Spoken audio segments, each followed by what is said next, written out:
Okay, ladies and gentlemen, this is obviously video number 102. I wanted to continue with my previous video on transformations and functions.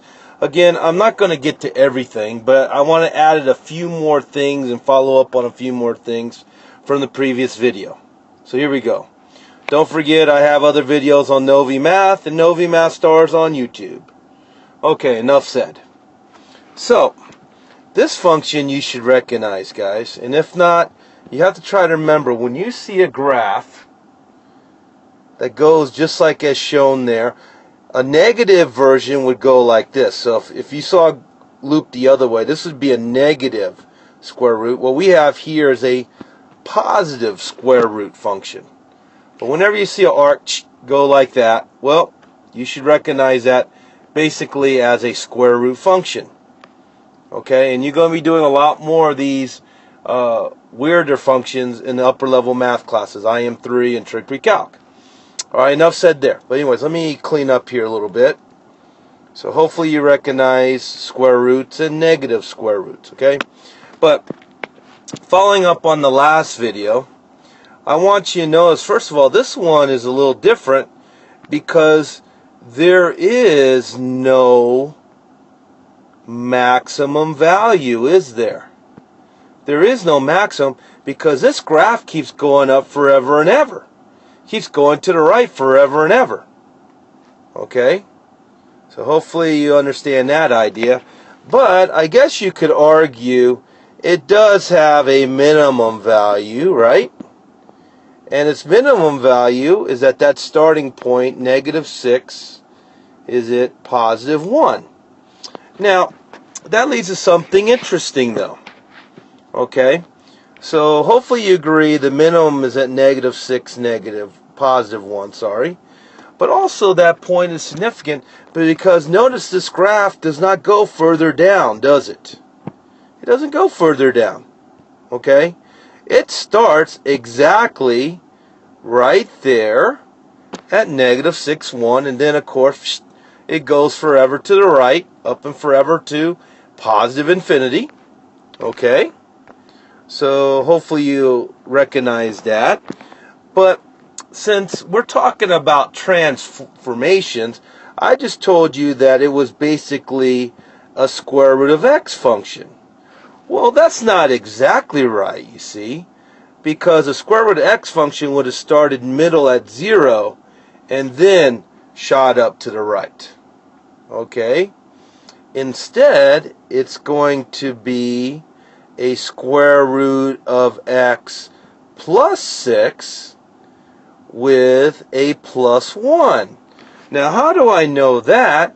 Is because with transformations, when I add 6 to x, what that does is shift it left 6 spaces. And right here, when I added 1 to the end of the square root expression, it actually moved the function up 1. And if we go back to my red graph right here, guys, that's what the square root of x, you see, would look like, basically. Notice if I go 6 to the left, that would be -6 in math terms. And then if I just go a tiny bit up, a 1 space up there, I would be where the graph starts, right? And so this is basically the idea of transformations, guys. You have to understand that when you see a function, and again, I guess I'll use gold again. Follow the gold here. But that +6, guys, you should have an idea. Oh, that's 6 is going to adjust my x here 6 spaces. And you have to think a little backwards. +6 means really a -6, right? Another way I teach my kids is what in there makes it 0? -6. And I would also teach, hey, you know, you would make a table and you would start at -6 and maybe count up from there. Okay, and fill in your values to do the graph. And that's another thing I want to remind you of, guys. When you do graphs, don't forget a table always works nicely. The trick is to find the right points that will make it work. Okay? But going back to what I was talking about, the +6 means left 6, and the +1 means up 1. And hopefully you're getting a handle on that. Anyways, pause the video if you need to. And so I wanted to follow up on this one. This is a typical quadratic. Right here, you can actually see the equation. But notice, guys, see that minus 1 right in there? Well, what did that minus 1 do? If you notice, my graph went right 1 space, okay? And see that plus 2 right there at the end? Guess what? My graph went up 2 spaces. I'm going to show you right now. If we started at the middle at 0, follow the green dot there, and I went right 1 and went up 2 spaces to there, did I not just find the vertex of my quadratic? And guess what, guys? That's the idea of transformations. Can you look at an equation, in other words, and see, did it go left, right? Did it go up or down? Right? Shift up or down.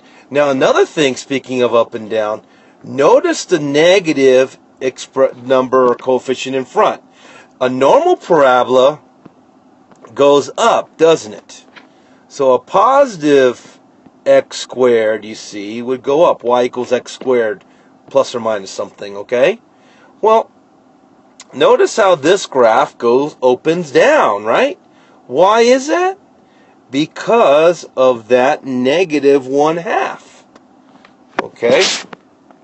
So let me backtrack here. I was getting a little messy there. There we go. Okay, so guys, that's another thing to understand.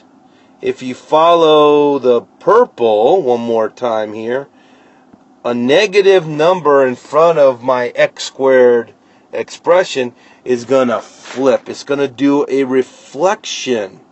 You're going to reflect it over the x-axis, or just basically reflect it, okay? Not necessarily over the x-axis in this case. All right? But anyways, I've already given you a lot of information to process. Let me just follow up on one more thing, though. Okay, guys? And pause the video if you need to. Okay, I cleaned up my screen here, guys, because I wanted to remind you from my video 101 that this quadratic, first of all, has a key feature right here. We kind of talked about it. It's the vertex, right? But is it not also a maximum value? It's the maximum value. Don't forget that that point 1, -2, point 1, -2, okay, is a maximum value. Notice also, follow the red, the curve goes down forever at both ends, doesn't it? So therefore, there is no minimum value. Okay? And without pausing the video, hopefully you followed along with all that. Let me give myself a little bit more room here. Okay, clean up some of my mess. But the other thing we also talked about in video 101 was the fact that if you follow the gold here, guys, from negative infinity basically all the way up to the maximum value, so we would say from x equals negative infinity up to +1, the graph is increasing, right? It's increasing.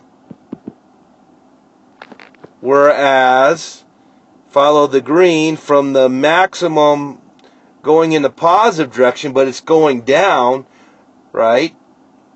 We would say from +1 to +infinity for x, it is decreasing. Decreasing,